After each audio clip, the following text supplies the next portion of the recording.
We'll begin with a conversation with author and activist John Gold, who's going to talk with us about his activism around 9/11 Commission and around victims and their families surrounding the 9/11 attacks. John Gold has been talking for some time about key issues that even some independent media won't discuss. We'll be dealing with that on the Project Censored show today. Later on, Mark Crispin Miller joins us about his new and exciting book series, Forbidden Bookshelf, and we'll also be in contact with Dave Lindorf, who's going to tell us about how his journalistic collective has been targeted by Department of Homeland Security. So we have a pretty riveting hour here today on the Project Censored show, and here is co-host Peter Phillips to introduce our first guest. Peter? John Gold has been an advocate for 9/11 justice for over 12 years. He's been very supportive of the 9/11 family members seeking truth, accountability, and justice. He's also worked closely with 9/11 first responders, many who became ill because of the work they did. He is author of the book 9/11 Truther, The Fight for Peace, Justice, and Accountability. He was instrumental in making the film 9/11 Press for Truth, and he's been a contributor for HistoryCommons.org and Cindy Sheehan's Soapbox. John, hello, are you with us? Yes, I'm here. Hi, Peter and Nikki. Hi, John. It's great to have you on board. Thank you for having me on. Part of the research that you've been working with on the first responders, who many have become quite ill, that they're now saying that there's been over 1,000 people who are first responders on 9/11 that have died. Could you elaborate on that a bit? Well, James Zadroga was the first 9/11 first responder to die because of the environmental disaster that was the 9/11 attacks. In the days and months after 9/11, people at the EPA and elsewhere were giving false accounts as to the safety of the area. They said that the air was safe to breathe, that the water was safe to drink, and several thousand 9/11 first responders and people of New York got sick as a result of that. And today, 13 years later, well over 1,000 9/11 first responders have died due to 9/11 related illnesses. It seems every week John Feel, who is the head of the Feel Good Foundation, an organization that was instrumental in the passage of the James Zadroga 9/11 Health and Compensation Act, which finally gave some help to the 9/11 first responders, he posts news what seems like every week of a 9/11 first responder passing away, and it's horrible. No one was ever held accountable for this. Hey, John Gold, Mickey Huff here. Thanks so much for joining us. I know we've talked about having you on the show for some time. Thanks so much for taking time out of your schedule to come on with us here on the Project Censored show. Well, it's my pleasure. John, I'm glad we started with the subject on the first responders. 9/11 is such a controversial matter, and it's oft muddled and lost in clouds of controversy. In some cases, manufactured controversy, using terms like conspiracy theory and these kind of things to muddy the waters. And I'm glad we started out with this particular topic because this is a serious issue that until very recently got almost no attention. I find it ironic as well that it took Jon Stewart and The Daily Show to draw more attention to Congress's serious foot-dragging on the matter. But I want to go back to the beginning of this, and it was, in fact, former Republican governor of New Jersey, Christy Todd Whitman, who was head of the EPA under George W. Bush, that lied to the public about the safety of the air, and that has gone relatively nowhere. That's another part of our sort of hidden history here. Well, that happened under the direction of the White House. The White House had the EPA rewrite reports to say that things were safer than they were, and they knew otherwise. One of the things that we talk about is whether or not elements within our government could be capable of hurting Americans with regards to the 9/11 attacks. And just look at the environmental impact and how 9/11 first responders were treated. That shows right there that there are people in government willing to put Americans in harm's way. Yeah, John Gold, we don't need to go to the Pentagon, and we don't need to go to areas where we don't have all of the factual information, maybe, that people like to speculate about. Here's a real live controversy, and, well, criminal acts, lying to the public about safety issues. Right. Well, if you look up the definition for the term second-degree murder, it clearly describes the actions of people like Christy Todd Whitman. And again, she's never been held accountable. None of them have ever been held accountable. And I think at the very least, the 9/11 first responders deserve to see someone held accountable. It won't change their physical conditions, but it might give them a sense of satisfaction at least. Now, there's increasing medical evidence, too, that the dust clouds were highly toxic, that many thousands of people were exposed to that. The theory is that in the rush to reopen Wall Street, the dust was declared safe. Is that correct, John? Yes, that's correct. In an effort to reopen Wall Street, because money is obviously more important than people, they let everyone know that the air was safe to breathe and the water was safe to drink. And from what I understand, there were accounts of 9/11 first responders being told not to wear masks in an effort not to scare the public. So even the public, so it's just not the responders that were exposed. All of Manhattan and for a very large area was exposed to this dust and have been impacted, their health has been impacted to varying degrees. Now skeptics would say, okay, 1,000 people have died. Certainly some of those would have died anyway. How do we know that it was related to exposure to environmental hazards? And how do you respond to that? Well, there's been several studies done that shows people who worked down at the pile have developed more cancers, than other groups. I couldn't name a study off the top of my head, but I know that several have been done, and it doesn't take rocket science to see that, the afflictions that they have were caused by the toxic dust. In fact, John, the cancers. No, go ahead, John. No, go ahead.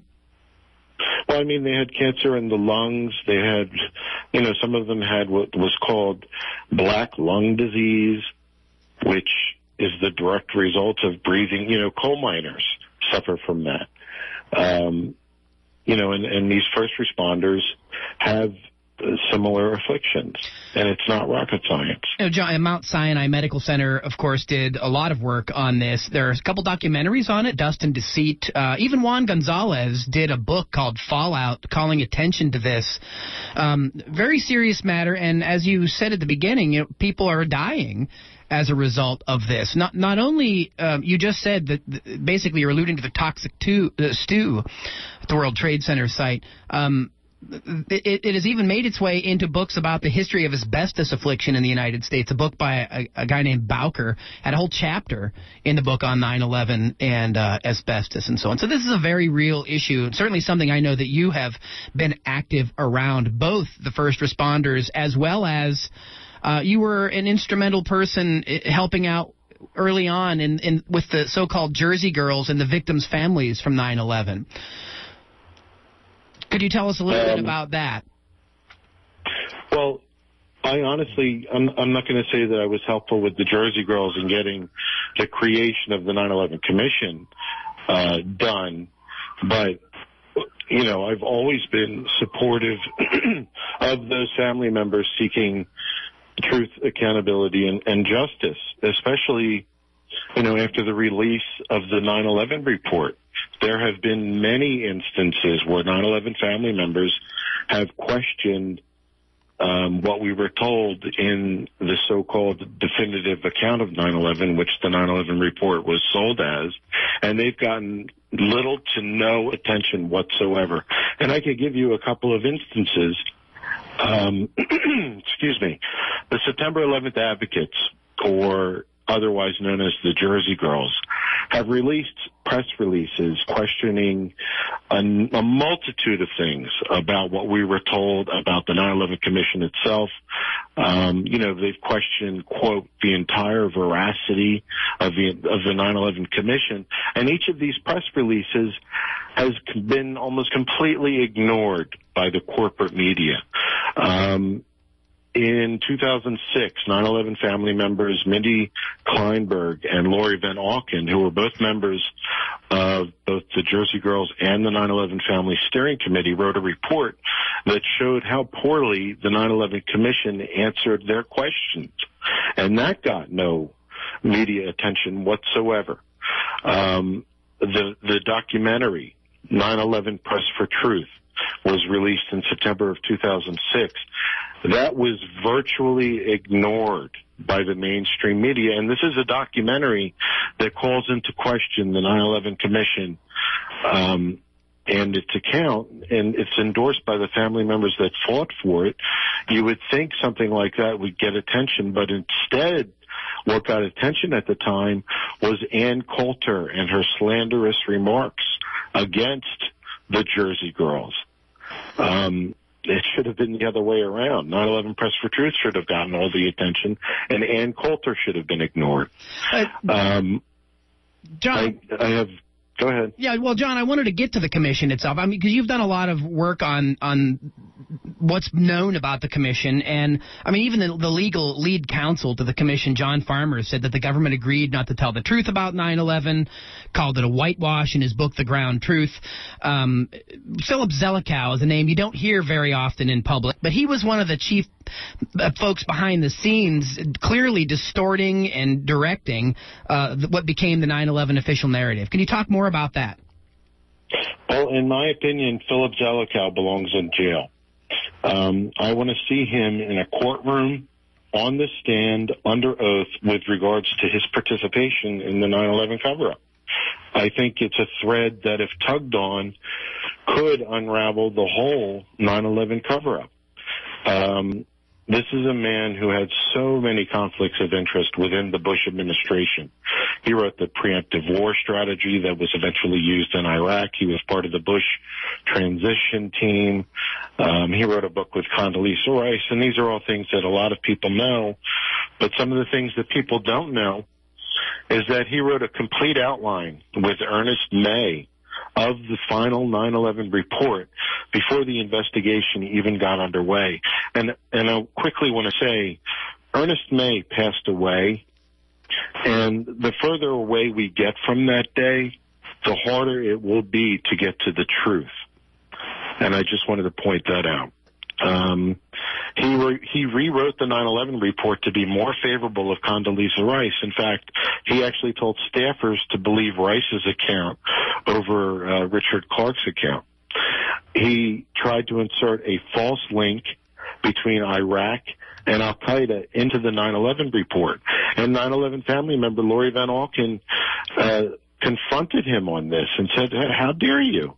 I can find the actual quote if you give me a minute of what she said to him. Well, John, where can people? We probably don't have time for you to find it live on air, but do you have? Okay, no, that's fine. Do you have a link or a place? I know you do a lot of writing online. Do you have a place you could tell people or direct people to what you think is some of the more responsible writing and research around 9/11 issues? Well, historycommons.org is actually one of the most important websites on the internet as far as I'm concerned with regards to information about 9/11. They have something called a complete 9/11 outline that goes over the issues that I'm talking about. And I'd like to continue talking a little bit more about Zelikow. Please do. He made sure that Saudi investigators had a hard time gaining access to information, and even fired Dana Leeseman for going behind his back to get some of that information. He took part in a, quote, late-night editing session, end quote, with Dieter Snell to remove possible Saudi support for the hijackers from the 9/11 report. I think it was moved to a footnote in the back of the book. He may have taken direction from Karl Rove, and that revelation caused the Jersey Girls to call for an entirely new investigation in February 2008. And that's another instance where family members have spoken out and have been completely ignored. The families called for his resignation during the time of the 9/11 Commission on 2 separate occasions. And the corporate media didn't cover that. In fact, I think Amy Goodman might have been the only one to cover that. That should speak volumes to the American people. This is a man who was in charge of the 9/11 Commission itself. He was in charge of who would be questioned, what questions would be asked. He had more power, as Paul Sperry wrote a long time ago, than any of the 9/11 commissioners. And I believe that he belongs in jail for his participation in the cover-up. I can go on about the 9/11 Commission itself, some of the faults with it. They had what were called government minders who would accompany witnesses to the 9/11 Commission that essentially intimidated witnesses. They would sometimes answer questions for witnesses. It's incredible to me that stuff like that took place. Now, the mandate of the 9/11 Commission, and I'm going to read it to you. The Commission's mandate is to provide a, quote, full and complete accounting of the attacks of September 11, 2001, and recommendations as to how to prevent such attacks in the future. Specifically, Section 604 of Public Law 107-306 requires the Commission to investigate, quote, facts and circumstances relating to the terrorist attacks of September 11, 2001, including those relating to intelligence agencies, law enforcement agencies, diplomacy, immigration, non-immigrant visas, and border control, the flow of assets to terrorist organizations, commercial aviation, the role of congressional oversight and resource allocation, and other areas determined relevant by the 9/11 Commission for its inquiry. So everything that they omitted from their report, and I'm talking about things like whistleblowers with pertinent information, that the 9/11 Commission ignored and censored. These are people who had pertinent information regarding the 9/11 attacks, and the 9/11 Commission ignored them. That in and of itself shows that the 9/11 Commission failed in its mandate. The 9/11 Commission barely investigated the National Security Agency. And recently we've heard from whistleblowers like William Binney and Thomas Drake that showed that the NSA had information that could have prevented the attacks, and they were hardly investigated by the 9/11 Commission. How could something created by such a compromised and corrupt commission be considered truth? And I'm referring specifically to the 9/11 report. Yes. It's unfathomable to me. We're speaking with John Gold, who's the author of the book 9/11 Truther, The Fight for Peace, Justice, and Accountability. John, it's certainly true that the 9/11 Commission report was fast, underfunded, a quick result, covered up a lot of things, and left unanswered a huge number of very, very important questions. And certainly more information has been forthcoming over the past dozen years in terms of Saudi connections and Prince Bandar and some of the hijackers where they got money, and a variety of issues along those lines. Where do you think we're going with this? Is there an opportunity for a new commission some point down the line? And what's happening with this initiative in New York called the High Rise Safety Initiative? Well, the families right now are fighting for the right to sue Saudi royals that may have helped finance the attacks, including, I think, Prince Bandar. And if they can get 9/11 into a courtroom, I think it would open up the door to many things, and I think that's what the families are fighting for. Right now we're waiting on the Supreme Court, I believe, to hear whether or not they'll hear the Saudi appeal, which goes against this decision that was made in December 2013 that said the families do have the right to sue the families. And so if it gets in a courtroom, there's no telling what could happen or what things could come up.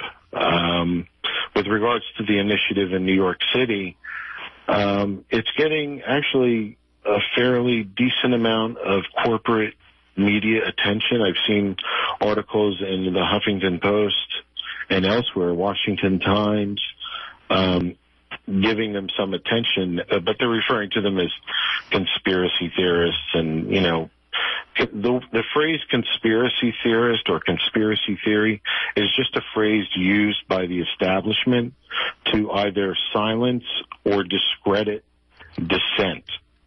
That's all it's used for. So, if they get on the ballot, more power to them. I've never been one to focus on the buildings myself. I think there are other areas of concern that might merit more attention from the American people in the world. But, more power to them. If they get on the ballot, I hope it goes through.